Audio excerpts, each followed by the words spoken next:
अच्छा जी, आज का जो हमारा टॉपिक है that is the amino acid. ठीक है। अमाइनो एसिड का स्ट्रक्चर आपके सामने बना हुआ है। अमाइनो एसिड, अमाइन ग्रुप होता है इसके अंदर एक, दैट्स व्हाई अमाइनो। और एसिड जो है that is due to the carboxyl group जो है आपका। ठीक है।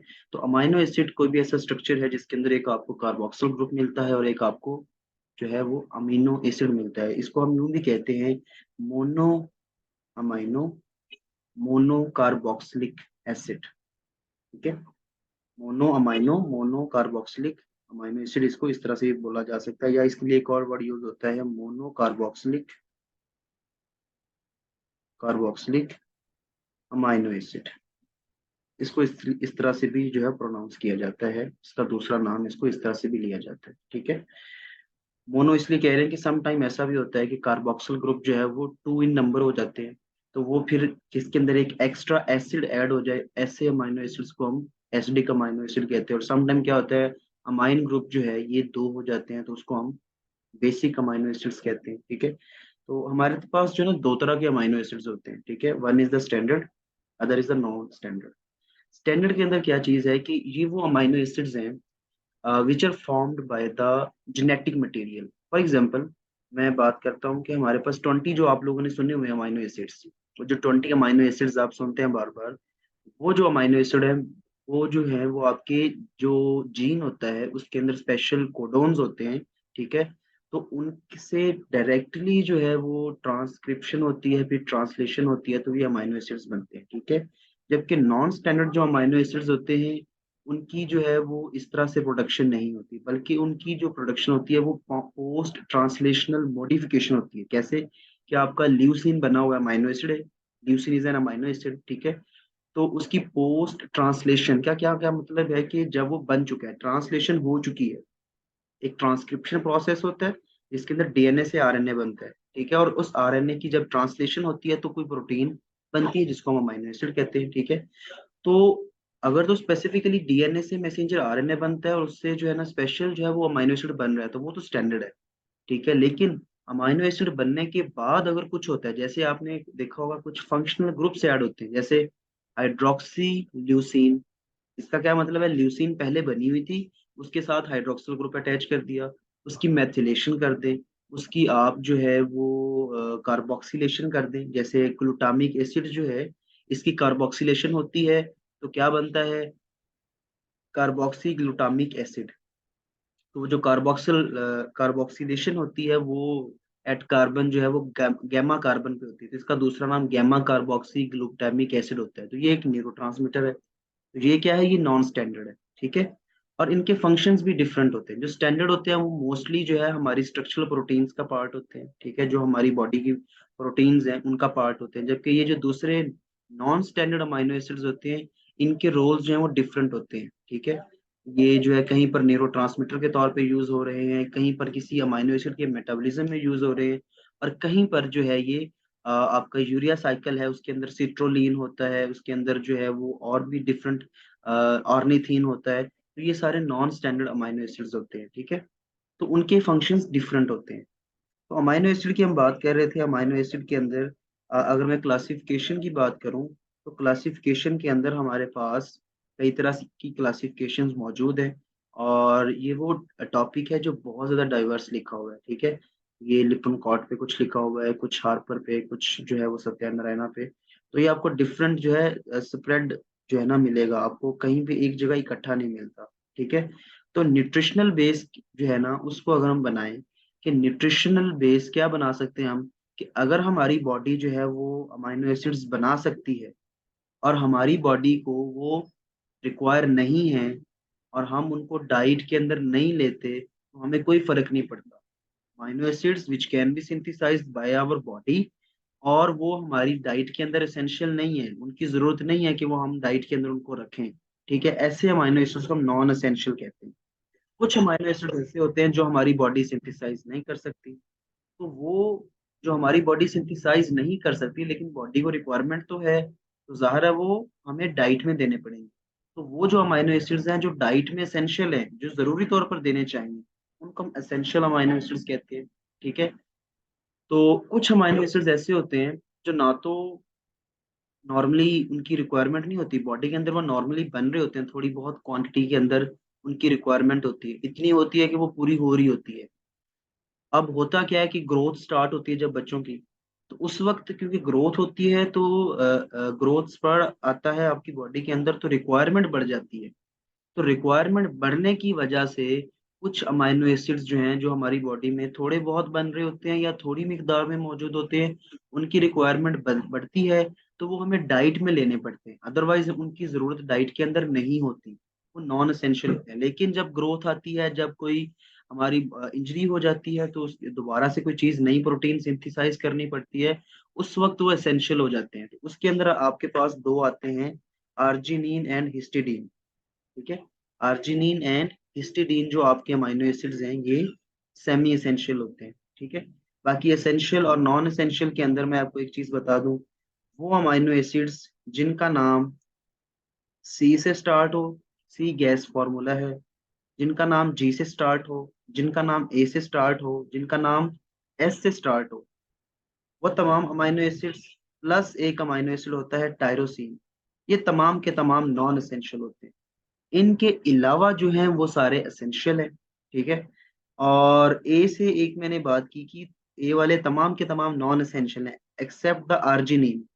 आर्जिनिन नॉर्मली नॉन एसेंशियल ही होता है, लेकिन जब ग्रोथ पर आता है, जब ग्रोथ हो रही होती है, तो इसकी रिक्वायरमेंट बढ़ जाती है, तो ये सेमी एसेंशियल में हम इसको रखते हैं, उस वक्त जो है ये डाइट में देना पड़ता है।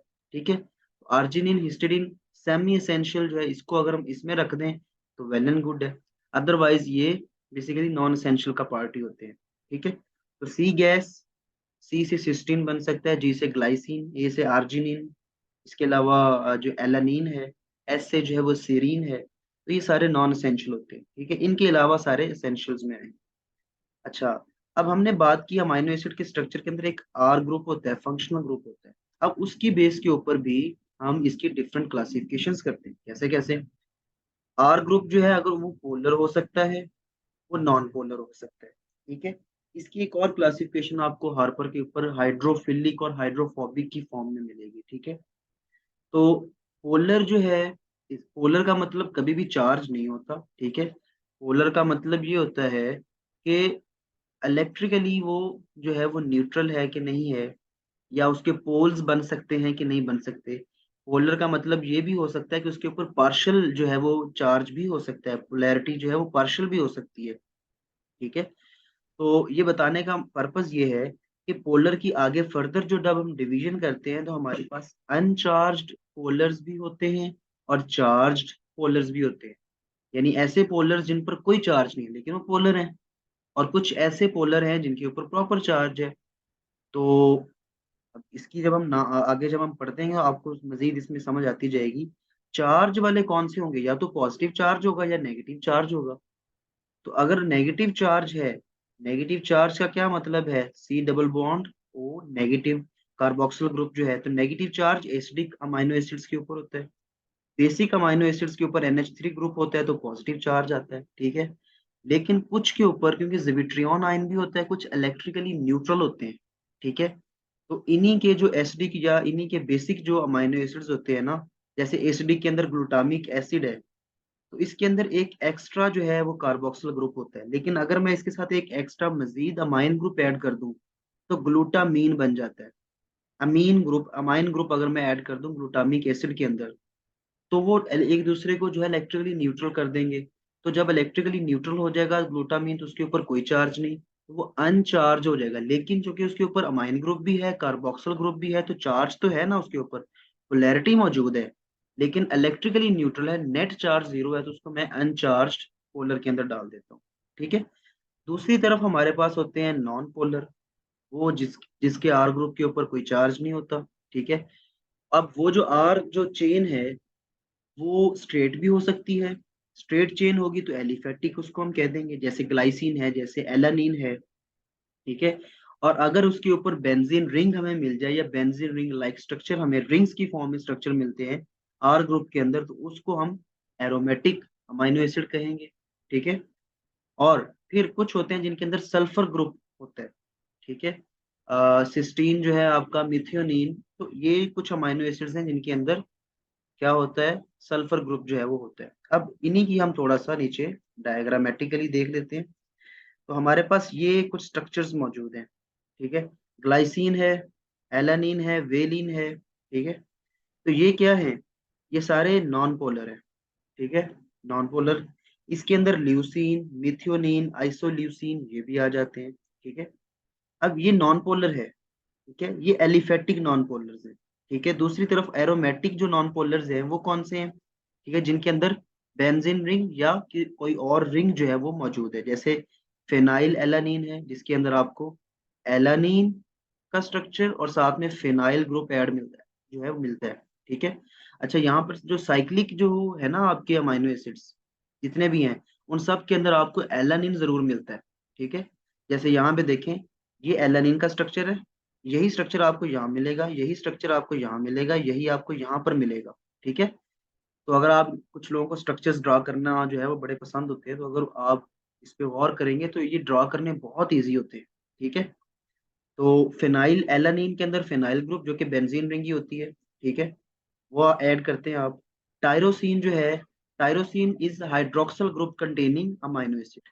तो यहीं पर फिनाइल एलानिन के अंदर आप हाइड्रोक्सिल ग्रुप ऐड कर देंगे तो क्या बन जाएगा, टायरोसिन बन जाएगा, ठीक है। और ट्रिप्टोफैन जो है, ट्रिप्टोफैन के अंदर ये रिंग होती है, एक बेंजीन रिंग और एक पेंटा रिंग होती है, ठीक है, पेंटा रिंग होती है, ठीक है। तो ये ट्रिप्टोफैन होता है। तो ये सारे क्या हैं, ये नॉन पोलर्स थे, ठीक है। दूसरी तरफ हमारे पास पोलर्स हैं। पोलर्स के अंदर कुछ हैं जो जिनके ऊपर कोई चार्ज नहीं और कुछ है जिनके ऊपर चार्ज है। जिनके ऊपर चार्ज है उनकी अगर मैं बात करूं तो वो एसिडिक हो सकते हैं या बेसिक हो सकते हैं, ठीक है। और अगर मैं पहले बेसिक की बात करूं तो लाइसीन, आर्जिनिन, हिस्टिडीन, हमारे बेसिक मसले का हल जो है वो क्या है, हमारा जो बेसिक हल है ना, बेसिक मसला है, सॉरी, बेसिक मसला है एक, उसका हल क्या है, हिस्टिडीन, आर्जिनिन, ल्यूसीन, ये क्या है हमारे बेसिक मसले का हल। तो ये तीन जो है वो बेसिक अमाइनो एसिड्स हैं, कौन कौन से, histidine, arginine and lysine.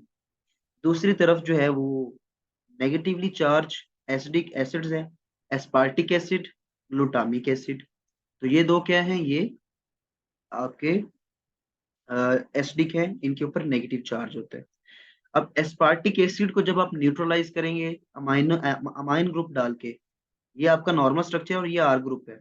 Are group के अंदर आप देखते हैं कि एक एक्स्ट्रा, पहले तो एक कार्बोक्सिल ग्रुप था ही, साथ में एक्स्ट्रा कार्बोक्सिल ग्रुप है, तो इसलिए हमने इसको एसिडिक कहा था। जबकि बेसिक के अंदर अगर आप देखें तो एक अमाइनो ग्रुप तो हमेशा से मौजूद था हमारे पास, एक एक्स्ट्रा अमाइन ग्रुप जब आता है तो वो बेसिक बन जाता है, ठीक है। अब थोड़ा सा इसके अंदर मैं मॉडिफिकेशन करूंगा। अगर मैं एस्पार्टिक एसिड से एस्पेराजीन बना दूं तो कैसे बनेगा, मैंने एक एक्स्ट्रा क्या ऐड किया है, अमाइन ग्रुप, तो उसका चार्ज खत्म हो गया, ठीक है, वो अनचार्ज्ड पोलर बन गया। इसी तरह ग्लूटामिक एसिड से क्या बनता है, ग्लूटामीन, ठीक हो गया।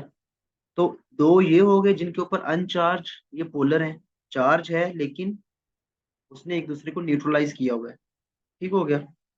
दूसरी तरफ हमारे पास सीरीन, थ्रियोनीन, सिस्टीन, ये अनचार्ज पोलर्स है हमारे पास। क्यों, क्योंकि इनके पास फंक्शनल ग्रुप वैसा है। सीरीन और थ्रियोनीन जो है ये hydroxyl group containing amino acid है, तो इसके ऊपर पार्शियल पॉजिटिव चार्ज आ सकता है या पार्शियल नेगेटिव चार्ज आ सकता है। सिस्टीन का मसला ये कि इसके पास सल्फर ग्रुप है, तो जब हाइड्रोजन वहां से जाएगा तो सल्फर के ऊपर नेगेटिव चार्ज आ जाएगा। इसी तरह पोरोलीन है, ठीक है, पोरोलीन के ऊपर भी आपको चार्जेस मिलते हैं, ये अनचार्ज पोलर्स आपके कहलाते हैं। अब यहाँ पर आपको थोड़ी बहुत अमाइनो एसिड्स की जो है वो थोड़ी बहुत हाउ नो हो गई। थोड़ा सा अगर मैं इसमें मॉडिफिकेशन करूं, मैं एक और तरह से क्लासिफिकेशन कर सकता हूँ। जैसे मैं hydroxyl group containing amino acids को सेपरेट कर सकता हूँ। उनमें कौन कौन से आएंगे, सीरीन, थ्रियोनीन और टायरोसिन, ये तीन जो है वो hydroxyl group containing amino acids हैं। फिर मैं सल्फर कंटेनिंग अमाइनो एसिड्स को सेपरेट कर सकता हूँ। वो कैसे, मिथियोनीन है, ठीक है, और सिस्टीन है। अब यहाँ पर अगर आप गौर करें, मे भी आप में से कोई क्वेश्चन कर ही दे मुझसे और मुझे जो है वो फंसाने की कोशिश करे कि भाई मिथियोनिन भी सल्फर कंटेनिंग है, सिस्टीन भी सल्फर कंटेनिंग है, लेकिन आपने कहा कि सिस्टीन तो अनचार्ज पोलर है, जबकि जो मिथियोनिन है वो क्या है, वो नॉन पोलर है। तो अगर आप गौर करें इधर जो है वो सल्फर का बॉन्ड मिथाइल ग्रुप के साथ है, ठीक है, मेथिलेशन हुई हुई है उसकी, जबकि सिस्टीन के अंदर इसका कुछ भी नहीं हुआ, ठीक है, सिर्फ एस एच है। जिस तरह COOH होता है ना, तो एच रिमूव होता है तो नेगेटिव चार्ज आ जाता है, इसी तरह एच रिमूव होगा तो यहाँ पर नेगेटिव चार्ज आ जाएगा। तो यहाँ पर चूंकि इसका सिस्टम ही ब्लॉक किया हुआ है, मिथ्योनिन मेथिलेशन करके उसको ब्लॉक कर दिया है, तो ये नॉन पोलर में चला जाता है, ठीक है। जबकि जो सिस्टीन है ये आपकी अनचार्ज पोलर के अंदर चली जाती है। तो अभी तक हमने 20 अमाइनो एसिड्स पढ़ लिए, glycine, alanine, valine, leucine, methionine, isoleucine, phenyl alanine, tyrosine, tryptophan. ये सारे क्या है, ये आपके लिपन कॉर्ड का एक पेज बना हुआ है, उसके ऊपर ये 9 अमाइनो एसिड्स जो है ना वो दिए हुए हैं, ठीक है। तो वहां पर आपको ये मिल जाएंगे, ये इसी तरतीब से दिए हुए हैं। उसके बाद जो है वो नेक्स्ट पेज पे आपको मिलेगा अनचार्ज पोलर्स के नाम, 6 वो हैं, सीरीन, थ्रियोनिन, सिस्टीन, 3 ये, एक प्रोलीन, एस्पेराजीन एंड ग्लूटामीन। ये हैं अनचार्ज पोलर्स। और पोलर्स के जो अंदर जो चार्ज वाले हैं वो एसिडिक हैं, 2, aspartic acid and glutamic acid. और बेसिक के अंदर हमारे पास 3 हैं, हिस्टिडीन, आर्जिनिन एंड लाइसिन। अच्छा, अब आपको यहाँ तक किसी का कोई क्वेश्चन तो नहीं है? यहाँ तक किसी का कोई क्वेश्चन नहीं है, ठीक है। अब हम थोड़ा सा आगे चलते हैं, थोड़ा सा अमाइनो एसिड्स की एक तरह से और हम क्लासिफिकेशन कर सकते हैं, depending upon the metabolic fate of the amino acid. उससे क्या मुराद है कि एक अमाइनो एसिड्स को जब हम डिग्रेड करें, डिस्ट्रॉय करें, तो क्या जो है उससे प्रोडक्ट जो है वो जो बनेगी उसकी बेस पे। फॉर एग्जांपल कुछ ऐसे अमाइनो एसिड्स हैं जिनके थ्रू हम ग्लूकोज बना सकते हैं, ऐसे अमाइनो एसिड्स जिनको यूज करके मेटाबॉलिकली, जिनको हम यूज करके ग्लूकोज बना सकते हैं, those are known as glycogenic amino acids. ऐसे अमाइनो एसिड्स को हम क्या कहते हैं, ग्लाइकोजेनिक अमाइनो एसिड्स। कुछ ऐसे अमाइनो एसिड्स हैं जिनसे हम फैट बनाते हैं, उनको हम कहते हैं कीटोजेनिक अमाइनो एसिड्स, ठीक है। और कुछ ऐसे हैं जिनसे ग्लूकोज भी बन सकता है, फैट भी बन सकता है, उनको हम कहते हैं बोथ, ठीक हो गया। ये जो है लिपन कॉर्ड का, आई थिंक मेरे ख्याल से 262 पेज है, मुझे एग्जैक्ट नहीं याद, काफी अर्सा हो गया, मैं इसका पेज नंबर नहीं देख सका। तो ये वहां पर दिया हुआ है आपके पहले चैप्टर में या दूसरे चैप्टर में इसका जिक्र नहीं मिलेगा आपको। ये मेटाबॉलिज्म के चैप्टर के अंदर जो है वो एक टेबल बना हुआ है, ठीक है। और 16.2 है शायद, या कोई और है, ठीक है, उसके अंदर आपको ये मिलेगा, ठीक है। तो जो ओल्ड एडिशन था उसके अंदर तो इसका गालिबन 262 पेज नंबर ही था, मुझे याद पड़ रहा है। तो ये वहां से आपको मिल जाएगी डायग्राम, ठीक है। तो कीटोजेनिक में 2 ही आते हैं, leucine, lysine. Leucine, lysine are the ketogenic. 4 amino acids जो हैं जो आपके, वो बोथ कैटेगरी में आते हैं।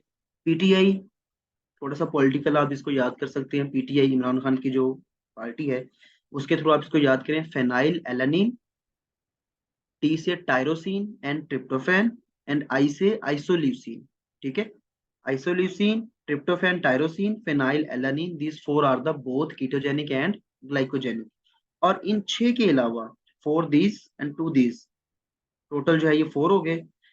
अ, इन 6 अमाइनो एसिड्स के अलावा जितने भी हैं, they all are glycogenic amino acids, ठीक हो गया। अब हम आगे चलते हैं मजीद थोड़ा सा, this is not very much important, but you can label it as an important SEQ और MCQ, ठीक है। और बायोकेमिस्ट्री वालों ने जब जलील करना होता है तो ये उनका बड़ा फेवरेट क्वेश्चन है कि what is 21st amino acid. अभी तक आप लोगों ने 20 अमाइनो एसिड्स तो पढ़े हुए हैं, जिनमें से आपने पढ़ा हुआ है कि 10 जो है वो एसेंशियल होते थे, 10 नॉन एसेंशियल्स होते थे। और अभी अभी आपको पता चला है कि बेसिकली 2 जो है वो सेमी एसेंशियल है, तो इसका मतलब जो है वो 10 एसेंशियल हो गए, 2 सेमी एसेंशियल एंड 8 जो है वो नॉन एसेंशियल हो गए, ठीक है। तो अभी तक आपने 20 अमाइनो एसिड्स पढ़े हुए थे। तो अभी रिसेंटली जो है वो सिलीनोसिस्टीन जो है ये डिस्कवर हुआ है, जो कि 21st अमाइनो एसिड्स कहलाता है। वैसे एक 22nd भी आ चुका है, पायरोलाइसिन उसका नाम है, पायरोलाइसिन, ठीक है, वो भी एक आ चुका है। तो ये 21st अमाइनो एसिड है, ठीक है। ये सीरीन से बनता है, क्योंकि इसका स्ट्रक्चरली जो है ये सीरीन से डिराइव किया जाता है। सीरीन क्या था, सीरीन आपका hydroxyl group containing uncharged polar amino acid था, ठीक है। Hydroxyl group containing amino acid serine था, ठीक हो गया। तो सिलिनोसिस्टीन इससे बनता है। अब नॉर्मली हमें पता है कि यूजीए कोडोन जो है, आपने पढ़े हुए हैं यूएजी, यू जी ए एंड यूएए, इन तीन को हम साइलेंट कोडोन्स या जो है वो ऐसे कोडोन्स कहते हैं जिसके बाद ट्रांसक्रिप्शन स्टॉप हो जाती है। नॉर्मली ये कुछ भी जो है वो ट्रांसलेट नहीं करते, स्टॉप कोडोन्स इनका दूसरा नाम होता है, ठीक है। तो लेकिन इस सिलसिले में यूजीए कोडोन जो है वो जो है सिलिनोसिस्टीन का कोडोन है, जो कि सिलिनोसिस्टीन बनवाता है, ठीक है। तो बनता कैसे है, सेरीन से डिराइव किया जाता है, और इसका जो स्ट्रक्चर है, स्ट्रक्चरली इसको सिलिनोसिस्टीन क्यों कहा जाता है, because it contain the trace element selenium. इसके अंदर क्या होता है, इसके अंदर सिलीनियम होता है, और इसका स्ट्रक्चर बिल्कुल मिलता जुलता है आपके सिस्टीन मॉलिक्यूल के साथ। सिस्टीन का मॉलिक्यूल अगर आप देखें अमाइनो एसिड का स्ट्रक्चर कैसा होता है, ये carboxyl group, amino group H और CH2 लगा के जब हम सल्फर ग्रुप लगा देते हैं, CH2 और आगे मार्केप्टो ग्रुप हम ऐड करते हैं, तो ये सिस्टीन बन जाता है, सल्फर कंटेनिंग अमाइनो एसिड। दो अमाइनो एसिड सल्फर कंटेनिंग थे, ठीक है। CM से याद रखें, चीफ मिनिस्टर से, सिस्टीन एंड मिथियोनिन, ठीक हो गया। अगर इस सल्फर की जगह मैं सिलीनियम ऐड कर दूं, इस सिस्टीन के अंदर सल्फर की जगह मैं सिलीनियम ऐड कर दूं, तो इसको हम कहेंगे selenocysteine, that is the 21st amino acid. इसका कोडोन क्या है, UGA, generated from the serine, 21st amino acid कहलाता है। इसके अंदर ट्रेस एलिमेंट सिलीनियम होता है, और ये डिफरेंट एंजाइम्स की एक्टिव साइट पर मौजूद होता है। एक्टिव साइट जो होती है ना, वहां पर ये प्रेजेंट होता है, ठीक है। जिस तरह आपका डी आयोडीनेज एंजाइम होता है, ठीक है। और इस तरह एक दो और एंजाइम है, ग्लूटाथायोन परऑक्सीडेज, ये जो एंजाइम्स है ना, इन एंजाइम्स की एक्टिव साइट पर जो है ये मौजूद होता है। अमाइनो एसिड्स की फिजिकल प्रॉपर्टीज, ये अब थोड़ी सी रट्टे वाली बातें हैं। अमाइनो एसिड्स जो है, क्योंकि इनके ये पोलर कंपाउंड्स हैं मोस्टली, तो ये सॉल्युबल इन वाटर होते हैं, इनसॉल्युबल इन ऑर्गेनिक सॉल्वेंट्स, और मेल्टिंग पॉइंट इनका हाई होता है। नॉर्मली इनका टेस्ट जो है वो अच्छा होता है, स्वीट होता है। एक कंपाउंड आता है मोनोसोडियम ग्लूटामेट, ये चाइना के अंदर जो है ना अमूमन ज्यादातर ये एज ए स्वीटनर एजेंट जो है ना यूज किया जाता है, मोनोसोडियम ग्लूटामेट, ठीक है।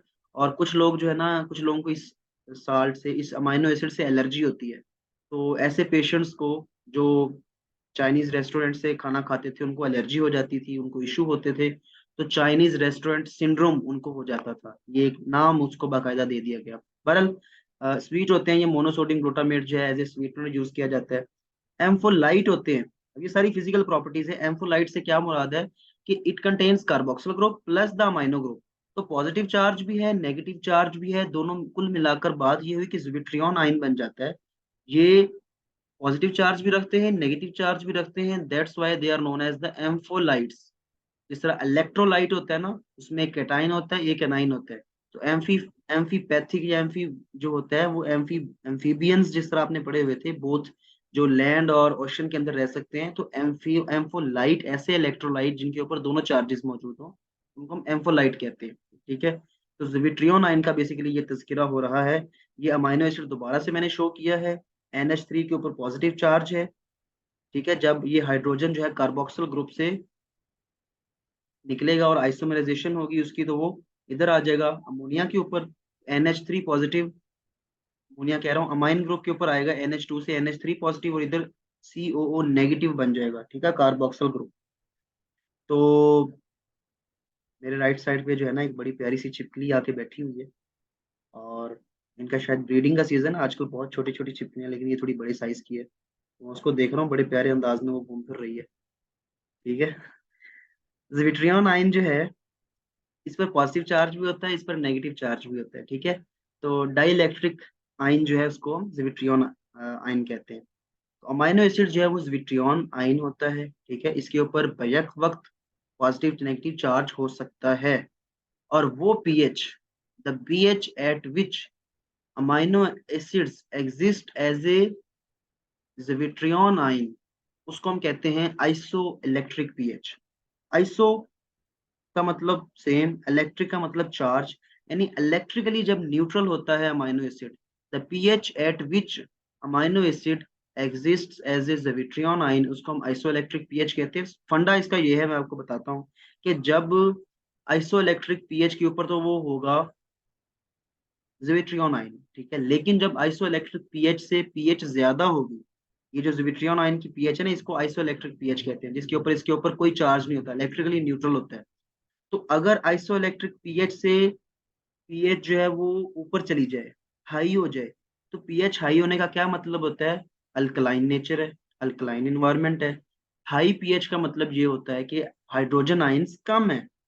तो अगर इन्वायरमेंट के अंदर हाइड्रोजन आयंस कम होंगे, तो ज़्विट्रियन आयन क्या करेगा?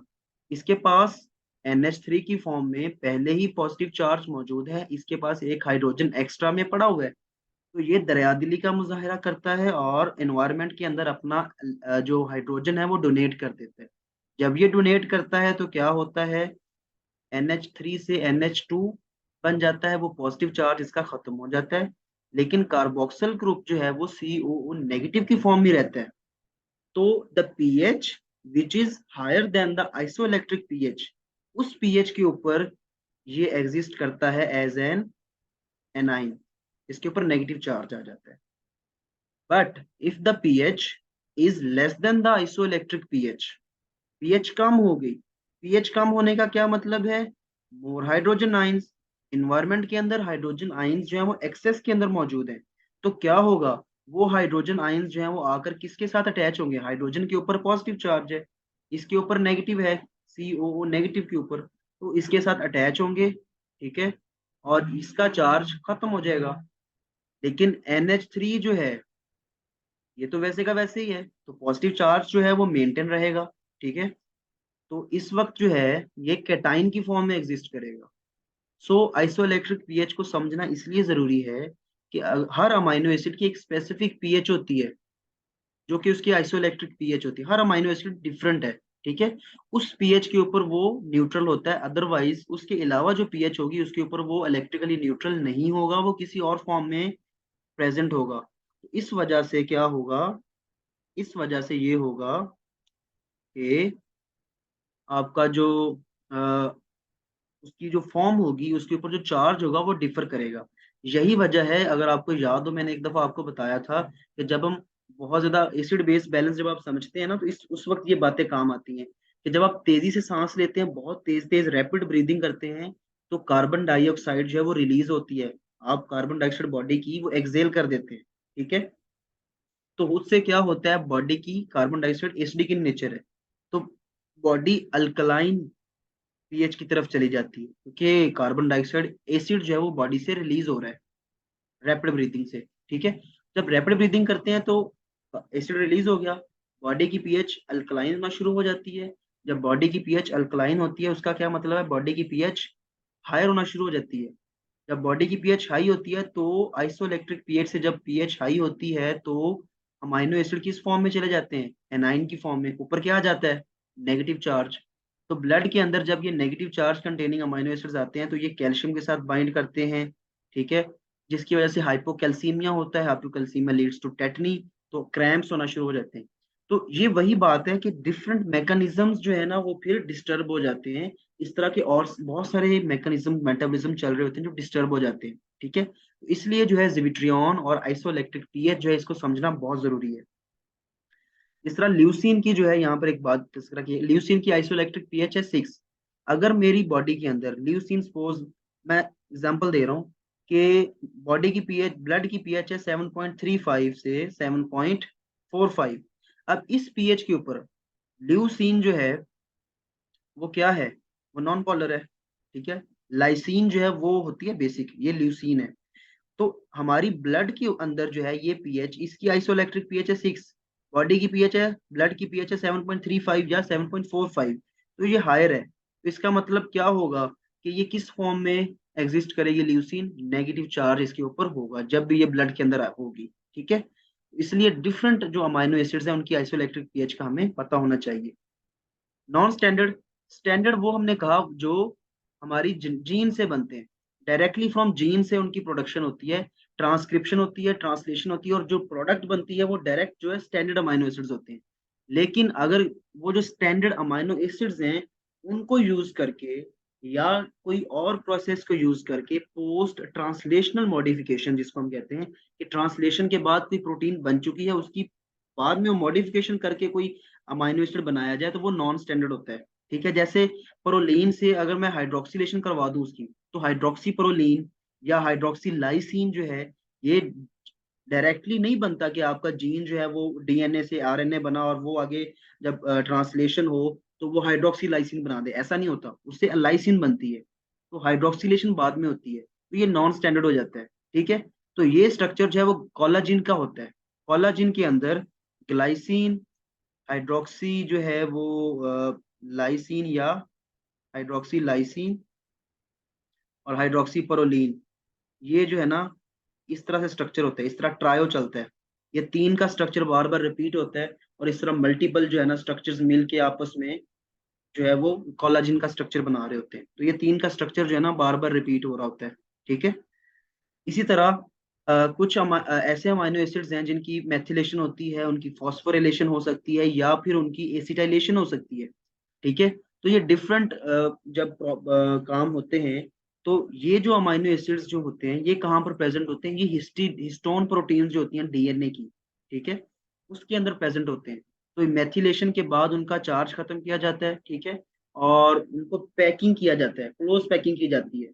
ठीक है, तो ये डिफरेंट टॉपिक है हमारा जेनेटिक्स का। तो फिलहाल आपको सिर्फ ये पता होना चाहिए कि ये जो मैथिलेशन वाली अमाइनो एसिड्स हैं या फॉस्फोरिलेटेड जो अमाइनो एसिड्स हैं या एसिटाइलेटेड जो अमाइनो एसिड्स हैं ये हिस्टोन प्रोटीन्स के अंदर होते हैं जो कि हम डीएनए का पार्ट होती हैं। ठीक है, इसी तरह ग्लूटामिक एसिड के बारे में मैंने पहले ही बता दिया था आपको कि कार्बोक्सिलेशन जब इसकी होती है तो गैमा कार्बोक्सी ग्लूटामिक एसिड बनता है।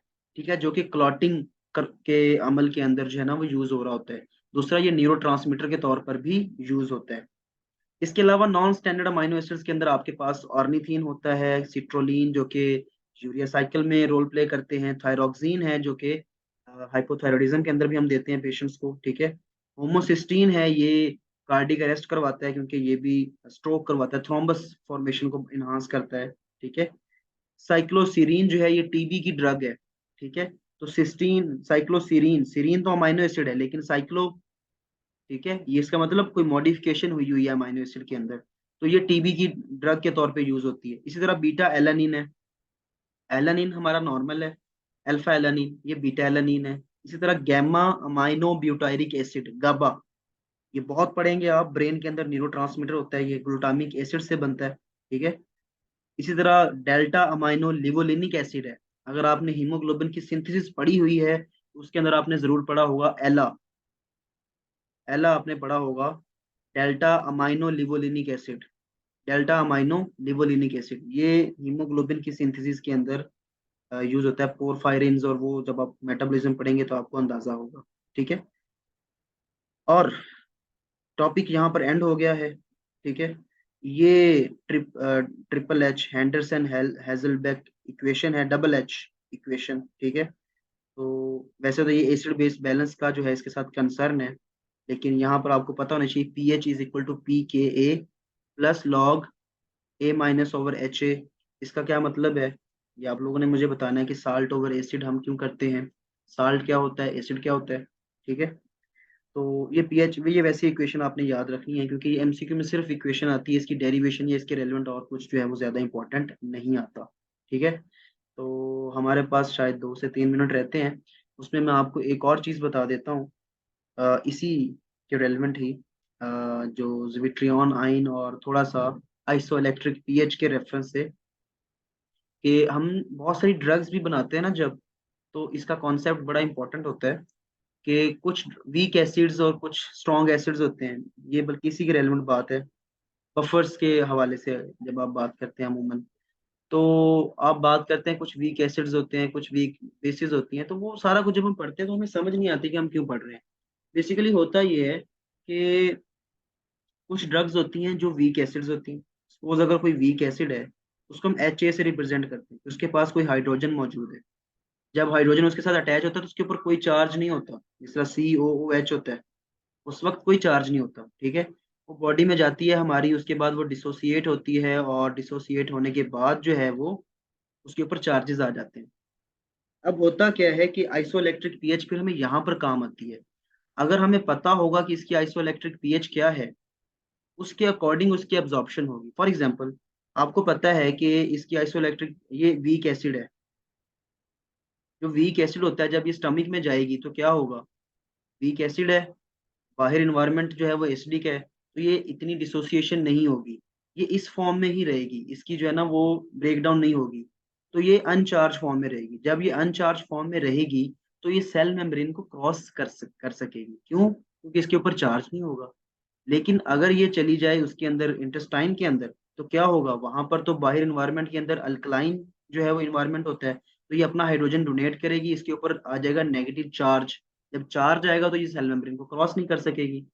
तो बेसिकली ये जो नेचर होती है ना, कि जो ड्रग होगी हमारी वो बेसिक होगी, एसिडिक होगी, उससे हमें ये भी अंदाजा हो जाता है। हम इसको इस तरह से डिफाइन करते हैं कि उसकी ऐसी पीएच हो तो जहां से इसकी मैक्सिमम एब्जॉर्प्शन हो सके। तो ड्रग फॉर्मेशन के अंदर भी इसका बड़ा इंपॉर्टेंट रोल जो है वो रहता है कि हम कोई ऐसी ड्रग दे दें, सपोज हम कोई ऐसी ड्रग दे देते हैं जिसकी आइसोइलेक्ट्रिक पीएच बहुत जो है वो इस तरह से हो कि वो हमारी बॉडी में डिजोल्व ही ना हो, ठीक है, और उसके ऊपर चार्ज रह जाए, ठीक है, चार्ज भी हो वो, तो वो कभी भी एब्जॉर्ब ही नहीं हो पाएगी, ठीक है।